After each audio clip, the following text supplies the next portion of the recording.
Do you ever look at Stellaris and think, that looks great, but I wish it was just shorter? If you think Paradox's grand strategy game about interplanetary conquest and civilizations among the stars is a bit too much for you to bite off, you might like this. Stellaris Nexus, developed by Whatboy. Same IP, but different rules. Rather than a game lasting days, weeks or months, a single match can be wrapped up in an hour. Now, this has obvious appeal for quite a lot of folks, and I decided to get stuck into the game in its early access release to see what it has to offer. So, first question. What is a Stellaris Nexus, and why? It's set in the same universe as Paradox's sprawling strategy behemoth, but it's much more contained. You'll play on a map with a few other players, which encompasses several dozen systems. There's planets to colonize, develop and protect, along with all your usual space oddities and gubbins. Quantum nebula, black holes, giant space fish. The aim of the game is simple. You want to win, obviously. You'll do this by amassing points. The leader who reaches 100 points first becomes the Space Emperor. You're expected to trade with other players, develop your faction's culture, advance your people, and when all that fails, blow up your opponents in big flashy space battles. It's billed as a 4X game. Explore, expand, exploit, and exterminate. It fits into the same category as your galactic civilizations, your endless spaces, and of course, Stellaris. But you can finish a game here in under an hour, so all actions have more impact, warfare is less drawn out, and the whole experience is a bit more arcadey. It removes the sitting back and watching things grow and gives you instant gratification turn on turn. It's built with multiplayer in mind, but can be played solo, which I did. There's also a story mode, though I didn't play that because that's not why I play 4X games. So, before you get started on the road to universal conquest, you have to pick a faction. There are a lot, and they each come with different strengths, drawbacks, and unique mechanics. Each faction has additional leaders which can be unlocked as you play. This variety lets you fine-tune your game plan and have a strategy in motion before you settle your first planet. I like this. Asymmetry is pretty key to games like this in my opinion. It also just helps keep the game contained. You aren't working out what is my path to victory, you've already got a clear-cut direction. I started with the boring old human race first, who get bonuses to diplomacy edicts, though I didn't know what that meant. I just thought they'd be easy because humans. You start out on your homeworld, in this case Earth, with other planets nearby ready to be scooped up. Each of these falls into a different category and comes with specific bonuses. Some planets are more industrious and better suited to housing factories and munitions plants. Others are better as urban hubs, where you can house large populations. There are a few key resources. The first is support, which is needed to perform pretty much every action in the game. It's important to get that flowing and quickly. The other main one is materials, which are used to build projects and improvements on planets. Get more materials and you can build more order income. More order income means more materials, which means even more orders, etc, etc. It's simple and it keeps things streamlined. Everyone has these same basic tools, but you can specialize by unlocking tech or selecting perks for your leader. I did play the tutorial, but even then, my first game was a mess. As I staggered my way around my immediate area, the AI players were beelining towards the center of the map to reach this, the Nexus. So not all planets are born equal. Some are just better. The Nexus is the best. If you control it, you'll earn a hefty number of points every few turns. Being able to lock it down will open up your path to victory, but don't expect the other players to just let you do that. In every game I played, it was highly contested and constantly changing hands. Honestly, I had no idea what I was doing in my first game. Things sort of made sense about halfway through, but I got bogged down with a war with some rat people, and they just wouldn't surrender, so I got a bit tunnel-visioned in trying to, what's the way to put it, snuff out their very existence. It was this whole big mess, but I somehow won. I don't know how or why. So, very first impressions. Looks great, like the idea, feels very fluid, but it scrambles the old head. Next match, I picked these dashing bird folks. Their whole thing is spreading their culture around the galaxy. As you bring more of the galaxy under your cultural sway, the Galactic Senate starts to notice and give you points. See, despite it seeming like the game revolves around this titular central planet, all the important stuff happens here at the Galactic Council. Every 8 years, all factions meet and points get divvied out. You get them for having the most culture or controlling the Nexus. Then you all vote and select new objectives. Maybe next meeting, the player with the most systems gets some extra points. Or maybe there's a reward for the most technologically advanced faction.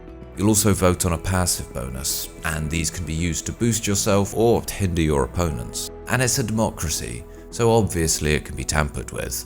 Expect your friends to plot and scheme to hold sway over the council. Again, these points awarded get tallied up across the game, and the first player to reach 100 is crowned Galactic Emperor Overlord, and every other leader becomes their lowly employee. In my next few games, everything started to click into place. The well-cultured birds helped me soar to victory, and unlike my first game, it wasn't accidental.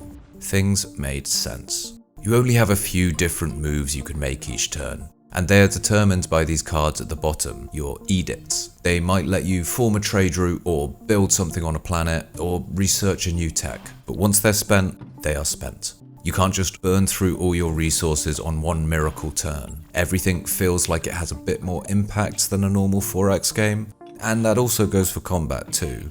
There's a lot of fighting in this. There's less planning than usually goes into Galactic Warfare, units are built and destroyed quickly, the tempo of conflict is rapid, and you can overwhelm and conquer several planets in just a few turns. It felt dynamic and a bit chaotic here and there, but once you learn what the rules are, it becomes easy to manage. But as some things made sense, others still didn't. I liked the clean UI, but some parts of it bugged me. Often, when I hovered over a word, it gave me a tooltip, which is great. Other times I thought I should get a descriptor, but I just didn't. They've also just split some information into several places. So you see who's at war on the right side of the screen, but not your wars. They're on the left, hidden away underneath all the points and the trade deals and the pacts between factions. It feels to me a bit counterintuitive, but hey, everyone's different. Coming to my last few games, I decided to try a tactic I hadn't used yet. I'd won through diplomacy and spreading my culture. I'd paved my way to victory through a trade empire, and in one match, I just ignored every objective and built my own exclusionist sector of space. But I hadn't tried good old-fashioned brute force, so I gave that a go. The combat in this game has a rock, paper, scissors approach. There are 3 classes of ships, and each of them have bonuses against a different type. You can unlock new vessels and attach upgrades to fleets, but they all fall into one of these 3 classes. Every faction will probably get into a scrap at some point, but some are more geared towards total war than others. With this faction, I decided to play wide right out of the gate and bully my way to victory. And it worked, right up until it didn't. It's easy enough to take an opponent one-on-one, but this isn't a war game, it's a diplomatic one. Very quickly, 2 other factions joined the fight and my explosive conquest ended up fizzling out. I lost. Pathetically. I tried again, this time focusing on a tool core and conquering and dropping planets as I went. It worked better, but I still lost. Because this is such a short game, you don't have the same approach to conquest. You can't just catch someone off guard and with their trousers down. Everyone is on equal footing, and a defense can be quickly mounted, stopping a well-planned invasion dead in its tracks. I don't know if I see this as a bad thing, but I felt like trying to win through Warfare just wasn't as effective. The next game, I chose to ignore everyone and play Tool and Secluded, and did much better.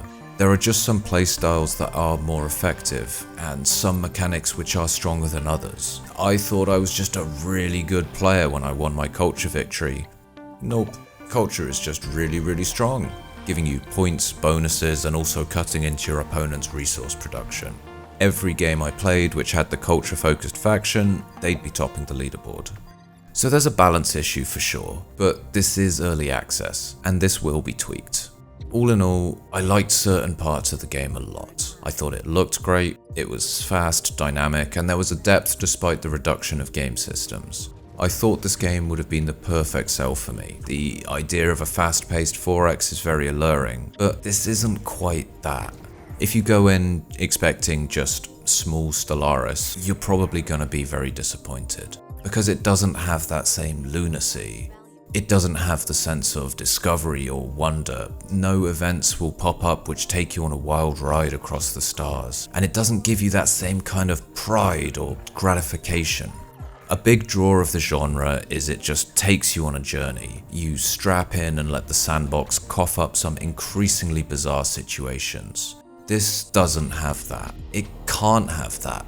Because you can't get invested enough in the time frame to get thrown these curveballs. So it isn't Stellaris you can play in an hour. It's Stellaris the board game. And when you think of it like that, it fits its own skin better. And as that, it's great. It has a very fast momentum and it's volatile. There's deception, backdoor deals and secret alliances. It stripped back the mechanics of the original title and instead placed importance in player interactions. It doesn't strike me as a game I'll get a huge amount of playtime as a solo player. I'm enjoying it, but I'm already starting to want more. And for that, I'll go play a big, sprawling, mechanically deep game. I'll go play Stellaris. But this has its place. Something that's worth gathering a few friends for to get stuck into some very digestible intergalactic conquest. So there we go, Stellaris Nexus, the new hyper-compacted version of Stellaris from Whatboy and Paradox. A great game, as long as you don't think of it as a hyper-compacted version of Stellaris.